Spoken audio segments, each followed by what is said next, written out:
नमस्कार दोस्तों। जो अमेरिका वेनेजुएला के राष्ट्रपति को अपने बेडरूम से उठवा सकता है, वह ईरान के सामने से अचानक इतना बेबस क्यों नजर आने लगा है? Convince you to not strike on. 13 जनवरी को जब डोनाल्ड ट्रंप ने ईरान के लोगों को कहा कि आपकी मदद रास्ते में है, तो उसका सीधा मतलब था कि हमला होने वाला है। लेकिन 15 जनवरी के अंदर डोनाल्ड ट्रंप ने यू टर्न ले लिया और कहा कि हमला नहीं होगा। ये देखकर पूरी दुनिया हैरान हो गई कि आखिरकार 48 घंटे के अंदर ऐसा क्या हुआ कि डोनाल्ड ट्रंप ने हमला करने से इनकार कर दिया। डोनाल्ड ट्रंप की तरफ से ऐसी क्या मजबूरी या कैसी कमजोरी होगी जो उसको हमला करने को इनकार करना पड़ा, जिसे सऊदी अरब और कतर ने उसे पकड़ लिया है। सवाल ये है कि जो ईरान के ऊपर जंग के बादल मंडरा रहे थे वो हट गए हैं। क्या खामनेई फिर से ईरान के अंदर राज करेंगे? आज हम इस वीडियो के माध्यम से आपको बताएंगे दोस्तों। इजराइल के राष्ट्रपति नेतन्याहू ने डोनाल्ड ट्रंप को ऐसा क्या फोन किया कि ये जंग रोकनी पड़ी डोनाल्ड ट्रंप को? क्या ये जंग आगे जाकर होगी? क्या रूस और चीन दोनों मिलकर अमेरिका के ऊपर हमला करने की साजिश कर रहे हैं?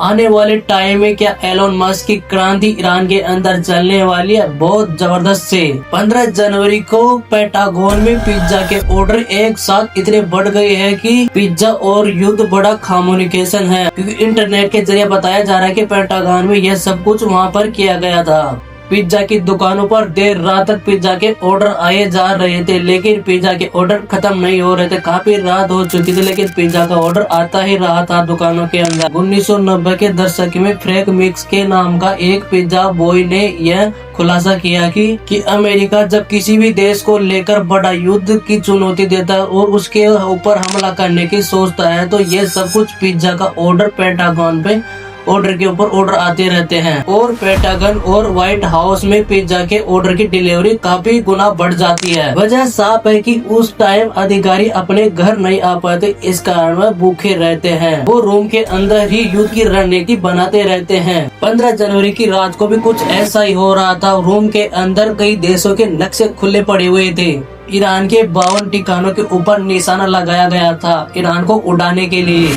इशारा साफ था कि युद्ध होगा तो बड़ा बवाल मचेगा। युद्ध भी छोटा मोटा युद्ध नहीं होगा, युद्ध भी एक बहुत बड़ा युद्ध होगा, जिससे युद्ध होगा तो ईरान का आधा हिस्सा खत्म ही हो जाएगा।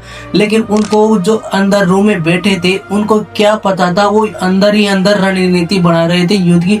लेकिन उनको क्या पता था कि एक कॉल के अंदर ही उनका मामला एकदम से पलट जाएगा और युद्ध की रणनीति का खात्मा हो जाएगा। उनको ये नहीं पता था कि कॉल किसका था। कॉल तो आया तो किसका आया था आपको भी नहीं पता होगा, लेकिन मैं आपको बताना चाहूंगा कि वो फोन है जो इजराइल के राष्ट्रपति नेतन्याहू का आया था और उन्होंने कहा कि ईरान के अंदर तनाव काफी सारा बढ़ चुका है और ईरान के अंदर ही तनाव नहीं बढ़ा है, इस मामले को लेकर अन्य देशों के अंदर भी तनाव बढ़ रहा है। इसलिए अमेरिका को जंग या हमला नहीं करना होगा, इसी में ही अमेरिका की भलाई। अगर अमेरिका ईरान के ऊपर हमला करता है तो अमेरिका को इसका बहुत बड़ा नुकसान होगा और उसको बहुत बड़ा नुकसान का भुगतान करना पड़ेगा। अन्य देश भी अमेरिका के ऊपर आक्रमण कर सकते हैं और अमेरिका को काफी नुकसान पहुंचा सकते हैं। इस कारण इजराइल के नेतन्याहू ने यह युद्ध को रुकवा दिया। और मीडिया रिपोर्ट्स यह कहती है कि अगर युद्ध का कोई माहौल बन जाता है या हमला का कोई माहौल बन जाता है, तो वहाँ के देश के जो राष्ट्रपति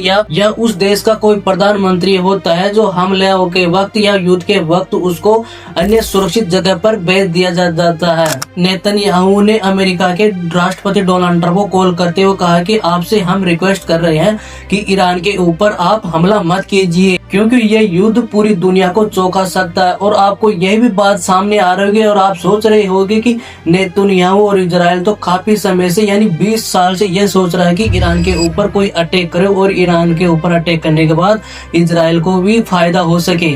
लेकिन इसके पीछे दरअसल क्या कारण हो सकता है कि खुद इजराइल और नेतन्याहू ने इस हमले को रुकवा दिया। और सवाल यह है कि वो कोई छोटी मोटी कॉल नहीं कर, आखिरकार वो अमेरिका के राष्ट्रपति डोनाल्ड ट्रंप और उनके राष्ट्रपति के साथ वो रिक्वेस्ट कर रहा है कि ईरान के ऊपर हमला या अटैक नहीं किया जाए, आपसे रिक्वेस्ट है हमारी।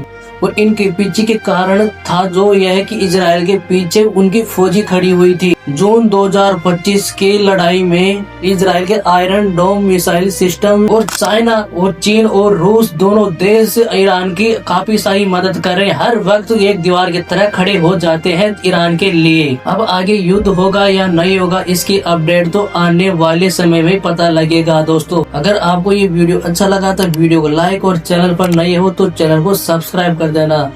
धन्यवाद दोस्तों। जय हिंद, जय भारत।